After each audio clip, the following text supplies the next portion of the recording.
Welcome to Believe It or Not, an Interfaith Grand River program. I'm your host, August Edelman, and I'm here today with Sandy Milne, who's actually one of the founding members of Interfaith Grand River. That's right.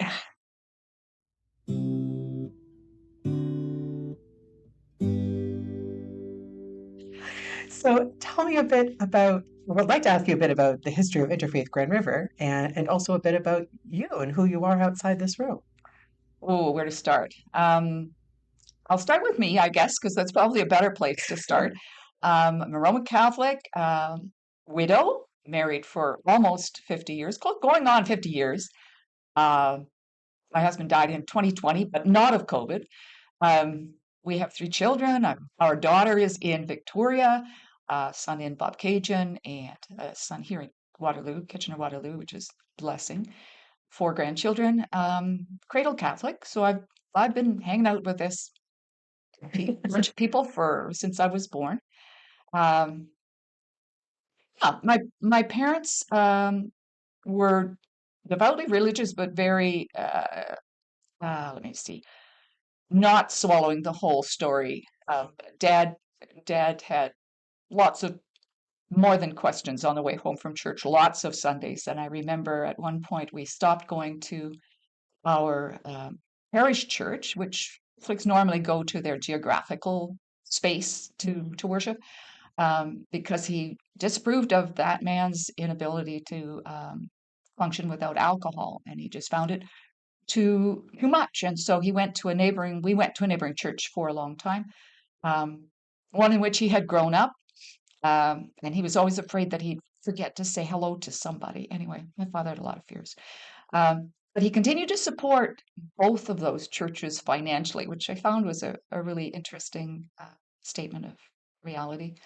Mom was not born in Ontario. Dad was born in Ontario. She was born out west, and came back here. Didn't really know anybody except Dad and his father. Had never met anybody else in Oh my Ontario. gosh.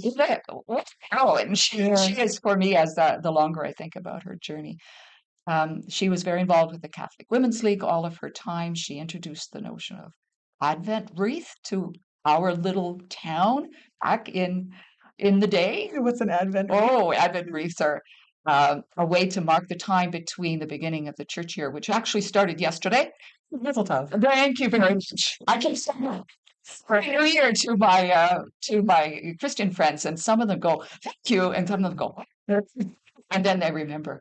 Um, so Advent is the 4 Sundays leading up to Christmas. So this year is as short as possible Advent because Christmas is on a Monday. Um, and an Advent wreath is a wreath of greens with four candles, and some traditions put a fifth candle for Christmas inside. And the notion is that you light progressively more candles as the weeks go by, and it's a good way to wait. Mm. Waiting's hard. Right. Yeah. And Mom also spent hours and hours typing letters to things like Amnesty International on behalf of Amnesty International. So she had a broad view of the importance of being a Catholic Christian in her day. My father's was much narrower, but Mm. all the same. I managed to stick with the church through my growing up years. I think what held me there was the music more than anything else. I can remember singing uh, for funeral masses when I was probably in grade three, um, because we didn't have a choir in our little church. So um, the girls from the parochial school would cross the parking lot and sing, and some of the boys would go and be altar servers. I can still sing the DAC Ray as long as you don't stop me. If you stop me, then I can't start again. What's the DSC, right? Oh, the day of wrath. DAC Ray, DAC La, sovet seclum in favilla, teste David cum sibilla. Should look it up sometime. Very cool. Yeah, so I've sung in church choirs pretty well all my life. That really anchors me. The music anchors me. Um, when my husband and I got married, we were living in Montreal, and when we found out that Margaret was on the way, we moved back to KW because that's where we'd met.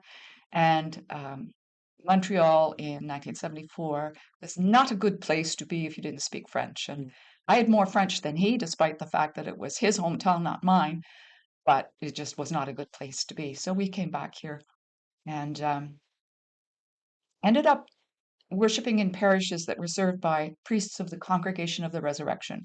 Now, Catholic priests are all men. Um, some of them are diocesan priests, so they are just independent priests. So can I put it that way? Where they belong to a certain diocese, a certain bishop is in charge of them, and they serve various places there within that geographical area. Diocese is a geographical area. The Congregation of the Resurrection is one of many congregations. So, for instance, Pope Francis is a Jesuit. He's a member of the Society of Jesus. And so that's a group of priests who serve all over the world and can be transferred from Rome to India to Bolivia to Venezuela to wherever Okay. by their superior. So the priests of the Congregation of the Resurrection have served as parish priests and teachers, mostly those two places, in this area since the very beginning of Catholics in Waterloo region. Oh, Um, the first parish was in St. Agatha, so not in downtown Kitchener, as you might think. Um, so we worshipped in parishes served by priests from the Congregation of the Resurrection, and they were among the very looking forward priests of the day. So this is post-Vatican II, a time when um, uh, I should tell you about Vatican II. That's another story. As an adult, uh, being with those priests, it gave me a chance to really be involved with the church at many, many levels. Still, as a married woman, not able to do many things, but as a married woman, also able to do many other things, and very encouraged to step into my baptismal understanding, um, to take hold of who I am as a Christian, as a Catholic Christian. Interfaith Grand River grew out of KW Council of Churches. So Council of Churches was an ecumenical, which is to say multi-Christian organization as opposed to a multi-faith organization. And it was founded actually before the Canadian Council of Churches was really? founded, Wow. interestingly enough. In the beginning, Catholics weren't accepted as members of KW Council of Churches. There was a real question mark about whether Catholics were Christians or not. And in some places, that still is a question mark. Mind you, Catholics are not at all sure that other Christians are Christian in lots of places too. So there's internecine warfare going on here. Not warfare, I shouldn't say that. It's like division. Early on in KW Council of Churches history, uh, Father Clarence Hauser broke in. He was a mainstay, and he was a CR, a Congregation of the Resurrection, and so he was welcomed into that body, that KW Council of Churches body, and towards the end of the 1990s, probably then, I don't have my dates really, but he approached me, one day after church, day after Mass, saying, I would really like you to be part of the KW Council of Church Society because I think you have a lot to offer. And the then president, who was a woman, agreed. And so I floated in to the KW Council of Churches thing and never left. And so I got involved with organizing what is now the Interfaith Community Breakfast then, because I ended up being the chair of the KW Council of Churches. In 99-ish, maybe a little bit before that, KW Council of Churches was looking to broaden its reach and understanding of who was here. So we had invited Bryce Balmer to join KW Council of Churches board, and he said, well, not unless we can do something about the reality of the diversity of Waterloo region. So we began by hosting a series of dinner meetings. We had been doing dinner meetings, but we hosted 6 of them, which were individual interfaith dialogue. So it was a Christian Muslim conversation, a Christian Jewish, Christian Hindu, Christian Sikh, Christian Buddhist, that sort of thing, dialogue. And out of that grew the notion that there was a space for an interfaith, ongoing interfaith dialogue. So, yeah. So you've talked a little bit about how important Catholicism and Christianity is to you. What are some of those like central ideas that really sort of shape you and guide you? Well, they certainly have changed over the years, which is good because there's a notion that maybe it's among Catholics particularly. I can't speak for other Christians that you have to teach the kids, okay? And following Jesus' example, that's not exactly like fact what Jesus did. Jesus didn't spend any time teaching children. He spent time teaching adults. Okay, Okay. so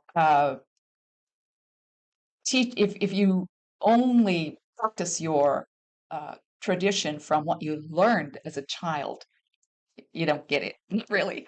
So I was lucky in some ways that I had a really uh, inquiring mind and maybe a good sense of self-worth, because when I would ask questions as a teenager and got an answer that didn't make sense, I said, okay, obviously that answer doesn't make sense. I'm going to um, but just coming to where I am today, to better, I think that what holds me here is the fundamental understanding that God is bigger than I can possibly conceive of, and simultaneously closer than I can imagine.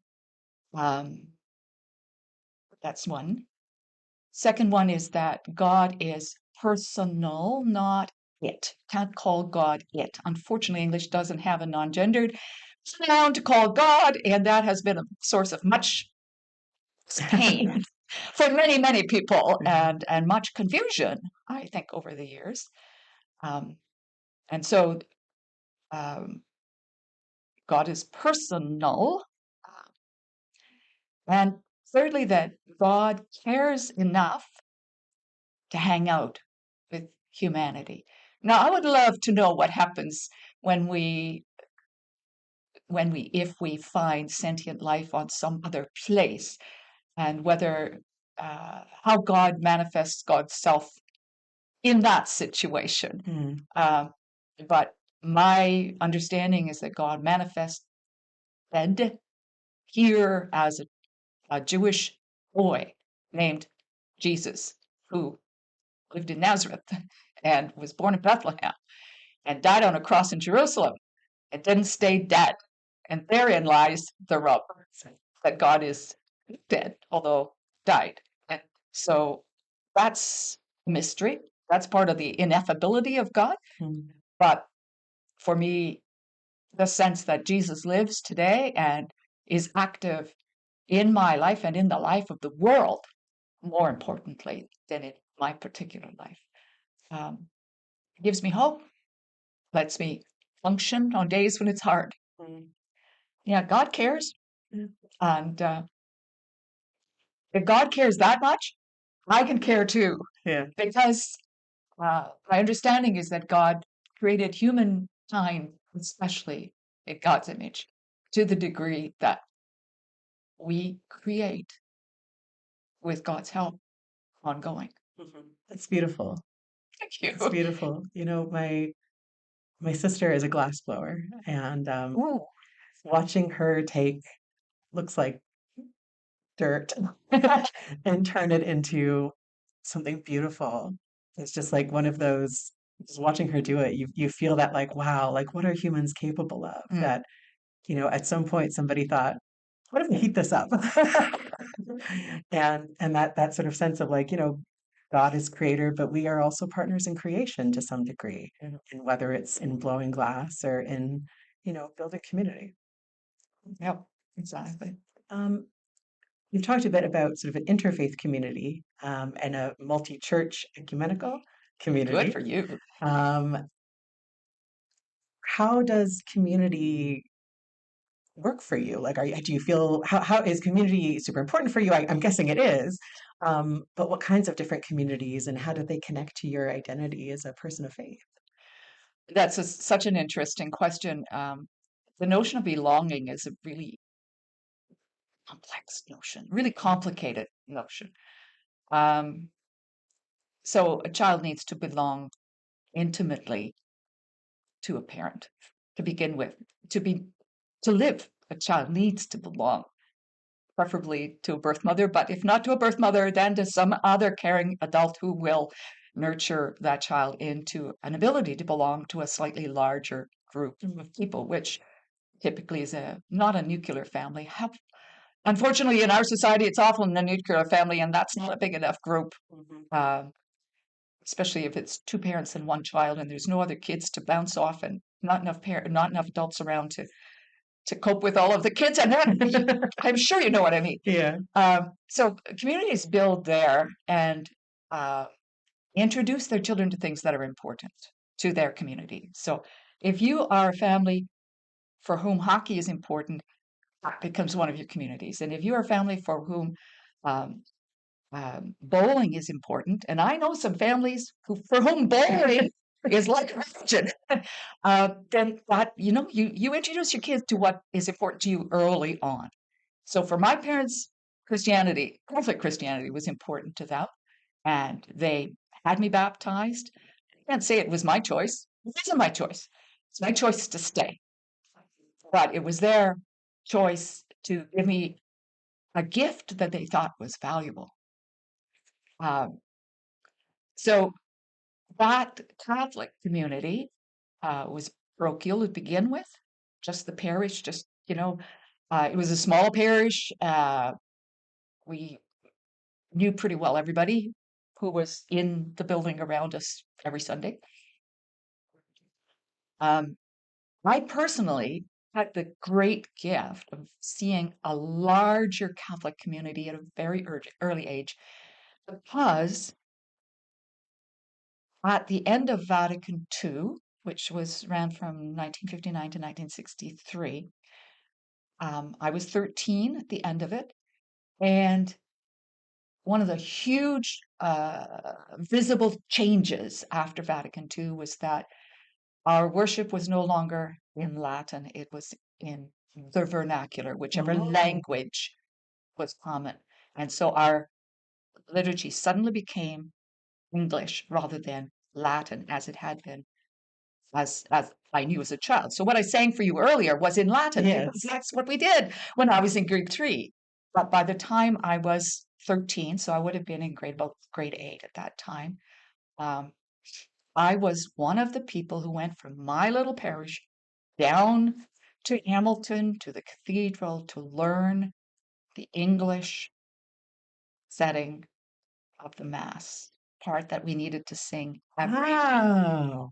And like to see that the church was bigger than my little parish or the neighboring parish was a real gift. Um, yeah.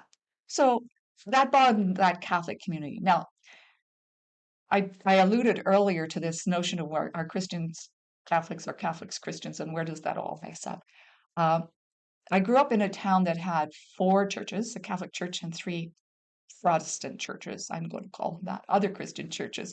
We just call them Protestant churches.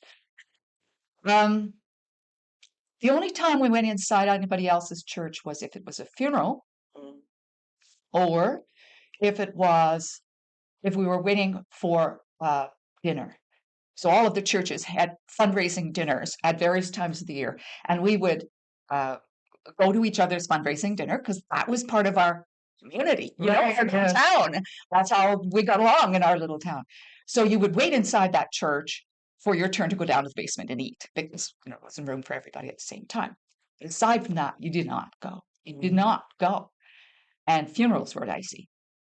Um, you didn't even walk up the steps of the church in case somehow you might, I don't know. I don't know. Or was it to be contaminated or was it to be setting a bad example? One of those two Right. words. Funerals, like that. I don't know. Um, the flip side, like that was Mhm. my instruction from my Catholic background. The flip side of that was that I, as a Catholic girl, could not join the CGIT, was not welcome to Canadian girls in training because it was for Christian girls and Catholics didn't. Cute. And so the prejudice was Yeah. Both ways. strong in both Yes. directions. And yet, I lived on a farm. Farms require workers. When we were bringing in the harvest, the neighbors would come to help. And if it was a Friday, my mother would cook fish or macaroni and cheese, as we did on Fridays, because we did not eat meat as Catholics. But she would also cook a roast because the Protestant farmers expected meat at every meal. Right. When my dad went to Ken McDonald's place to help with his harvest, Hazel would have hot roast and fish Yeah. so that Dad did not have to change. That's really And so nice. that kind of practical, ecumenical Mhm. uh, behavior is also part of my community sense. Yeah. I went to Catholic primary school. I went to public secondary school. It was a surprise to me how many non-Catholics there were. It's only 12. Yeah. Anyway, or 13. I probably was 13 by then. I skipped grade 2, so it's really hazy. It was very young. And then when I went to university, I was surprised how many non-Christians were. To understand that all these people were good people. And here, where I lived, where I worked, where I went to school, yeah, community is really important. Um,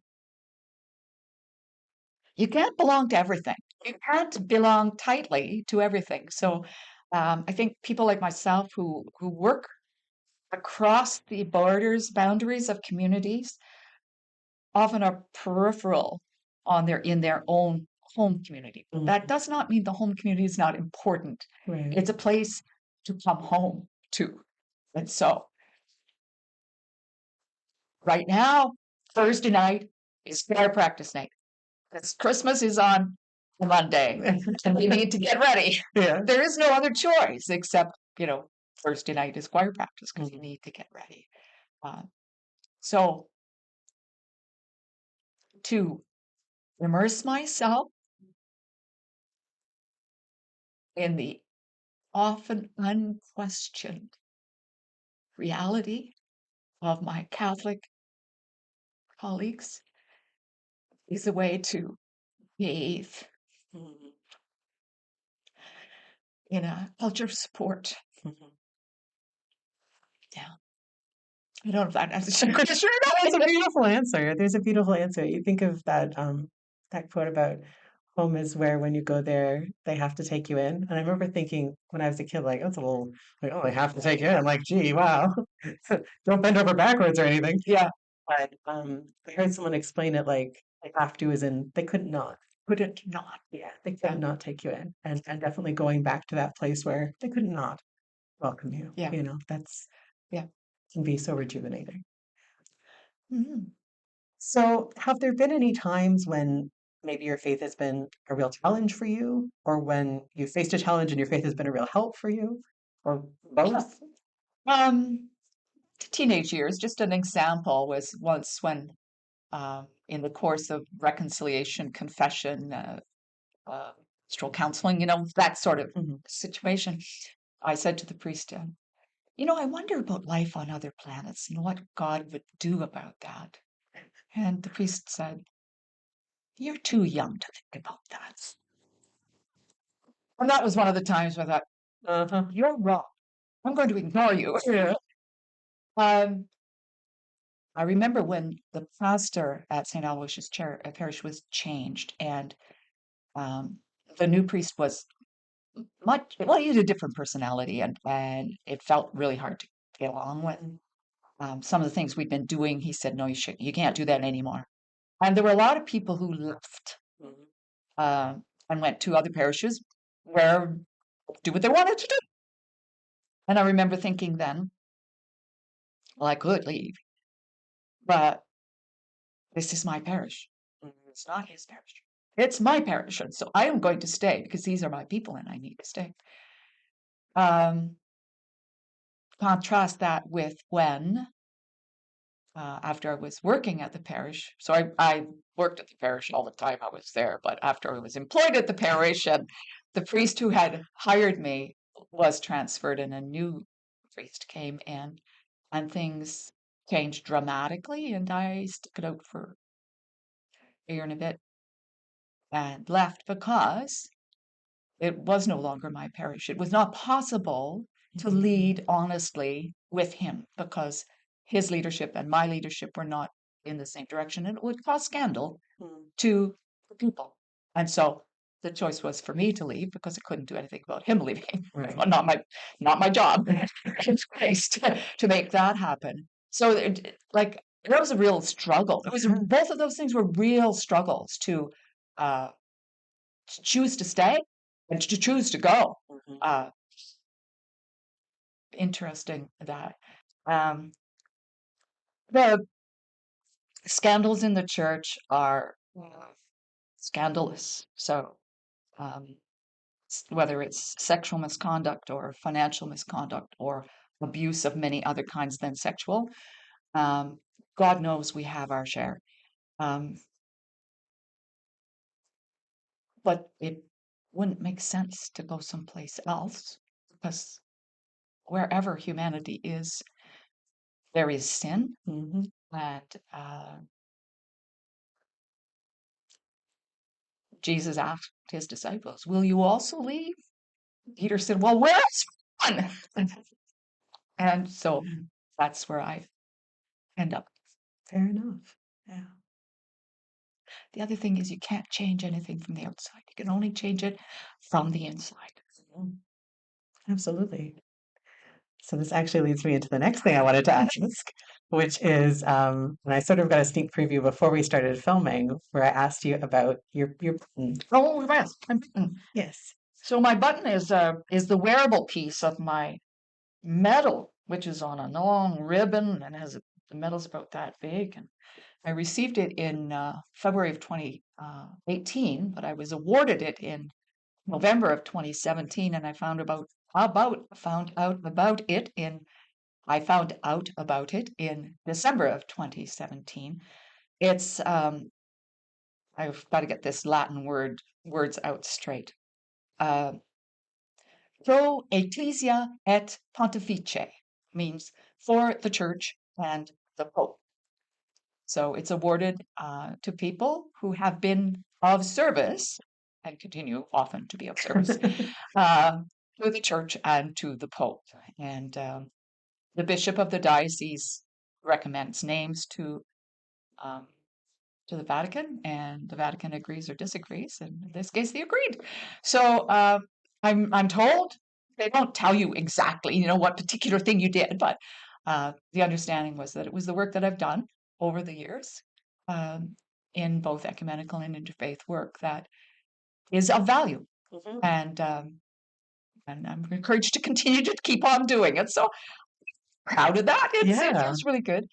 It was a big deal to receive the medal. We went to the Cathedral of Christ the King in Hamilton, and the bishop was there, and Cardinal Lacroix from Quebec was the Pope's representative to award the medals. And I had a whole raft of Interfaith Grand River, and folks came down to the cathedral. We have a picture there of obviously not Christian folks.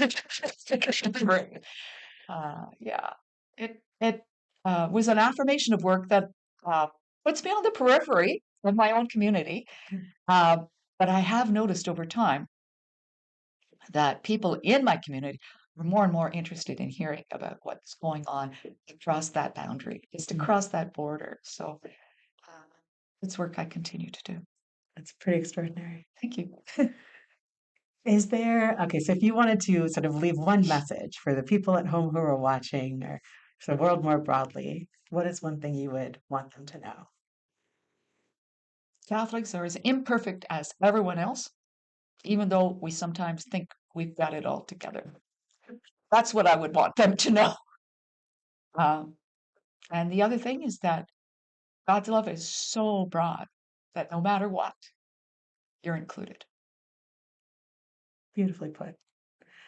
Thank you so much, Sandy. This has been just a delight. I've learned so much. I've learned so much about you. It's always great talking to you. Such a pleasure. Thank you. Thank you. And thank you for joining us. We'll see you next time on Believe It or Not. To be a leader means you need to be in front of where things are, but you cannot be a long way in front. You can only be enough in front that people can get to you.